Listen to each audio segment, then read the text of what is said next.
You know that person who doesn't disappear but also doesn't let people get too close? They reply, they show up, they listen, but somehow they never seem drained, never overwhelmed, never pulled into chaos the way others are. They don't ghost people, they don't isolate themselves, they don't burn bridges, and yet their peace stays intact. If you're that person, you've probably heard things like, "You've changed," "You've become distant," "You don't care like you used to." But that's not what's happening. You didn't stop caring, you just stopped sacrificing your peace to prove it. Because what looks like distance is actually discipline. What looks like emotional detachment is actually emotional intelligence. And what if I told you this isn't avoidance, it's protection? Something deeper is happening inside your mind. Your brain doesn't experience social interaction the way most people think it does. For you, every conversation isn't just words, it's energy. Every interaction is a transaction. And over time, your system learned something important. Not everyone deserves unlimited access to you. This isn't arrogance, this is awareness. Psychologically, this connects to emotional regulation, your ability to manage your internal state without being controlled by external environments. People with high emotional intelligence don't just react, they regulate. They pause, they filter, they choose. And that's exactly what you do. You've trained your mind to observe before absorbing. There's also something happening at the level of your nervous system. Your body is constantly scanning for safety and threat, not just physical, but emotional. And for you, chaos feels like a threat, not because you're weak, but because you're aware. You notice tone shifts, subtle tension, unspoken expectations. And your nervous system doesn't ignore these signals, it remembers them. So instead of cutting people off completely, you adjust access. You don't isolate, you regulate. And that distinction changes everything. Even cognitively, you operate differently. Most people react instantly, but you've learned to slow down, to create space between stimulus and response. And that space is where your peace lives. Here's what most people don't see. Your mind works like a battery.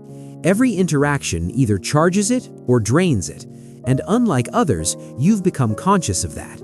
You don't wait for burnout. You don't wait for resentment. You step back early. You limit exposure intentionally. You say less, not because you have nothing to say, but because you understand not every situation deserves your voice. While most people measure relationships by closeness, you measure them by clarity. While most people maintain connection at any cost, you maintain alignment. Because you've learned something most people haven't. Peace is not found in controlling people, it's found in controlling access. And that's why society often misunderstands you. In a world where constant availability is seen as kindness, your boundaries look like distance. In a world addicted to noise, your silence feels uncomfortable. In a world that rewards over-explaining, your simplicity feels cold. But it's not cold, it's clean. You're not withdrawing from people, you're withdrawing from unnecessary friction. And that's a different kind of intelligence. This is who you are. You can be present without being consumed. You can care without carrying. You can love without losing yourself. You don't build walls, you build filters. And those filters show up in ways most people don't even notice. In relationships, you don't chase intensity, you look for emotional safety. You're not impressed by constant communication, you're drawn to consistency. You don't need to talk every day to feel connected, but you do need to feel understood. At work, you don't thrive in chaos, you prefer clarity over urgency. You'd rather do fewer things well than everything at once. Because your mind isn't wired for noise, it's wired for depth. Emotionally, you process things internally. You don't always react immediately. You observe, you analyze, you understand. And by the time you respond, you've already moved through the emotion. That's why people sometimes think you don't feel deeply. But the truth is, you feel everything. You just don't display everything. And in your life, you value space, not loneliness. Space. Because space is where you reset, where you think, where you return to yourself. It's not emptiness, it's maintenance. But let's be honest, not everything about this is perfect. Because sometimes what you call protecting your peace can slowly turn into avoiding discomfort. You might distance yourself from people not because they're unhealthy, but because they challenge you. You might avoid difficult conversations because silence feels safer. You might convince yourself that you don't need anyone, when in reality you've just learned how to manage alone. There's a thin line between boundaries and walls, between self-respect and disconnection, and intelligent people often walk that line quietly. So the real question is, are you protecting your peace or protecting yourself from being seen? Because true peace isn't fragile. It doesn't need constant distance to survive. It can exist even in connection. The shift happens when you realize peace is not about reducing people. It's about refining presence.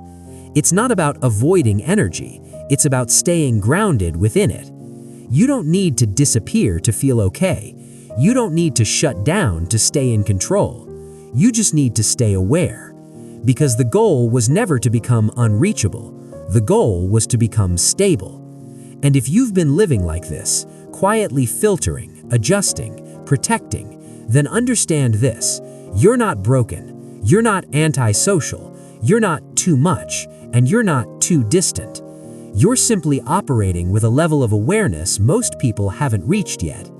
You've learned how to be selective without being destructive, and that's rare. So maybe the real question isn't, why am I like this? Maybe it's, who taught me that my peace needed permission?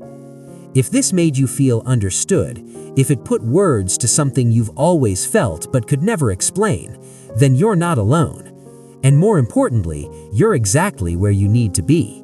Because here on Patterned Self, we don't just talk about behavior, we uncover the invisible patterns that shape who you are. So if you're ready to understand yourself on a deeper level, stay connected. Because the more aware you become, the more intentional your life becomes. And that's where everything starts to change.